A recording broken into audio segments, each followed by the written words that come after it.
Hello hi నమస్తే మీకు.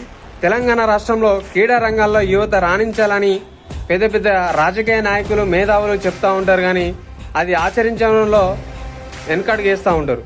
అదేవిధంగా భూపాలపల్లి జిల్లాలోని చిట్యాల మండల్లో 4 ఎకరాల్లో 2003లో 35 లక్షలతో అక్కడ మినీ స్టేడియానికి శంకుస్థాపన చేసినా కూడా అది ఇప్పటికీ అందని ద్రాక్ష లెక్కలనే ఉండిపోవడం జరిగింది. 2003లో 35 లక్షలతో అక్కడ శంకుస్థాపన చేసిన వల్లే అక్కడ యువతలో మేము ప్లే గ్రౌండ్ ఆడుకోవచ్చు, కబడ్డీ ఆడుకోవచ్చు, ఖోఖో ఆడుకోవచ్చు, వాలీబాల్ ఆడుకోవచ్చు, క్రికెట్ ఆడుకోవచ్చు అనే ఆలోచనలో యువత అక్కడ ఉండడం జరిగింది. మరి ఇప్పటికీ అక్కడ శంకుస్థాపన చేసి ఇప్పటికీ 2 సంవత్సరాలు గడుస్తున్నా కూడా ఆడ పనులు ఇంకా ప్రారంభించకపోవడం చాలా బాధాకరం.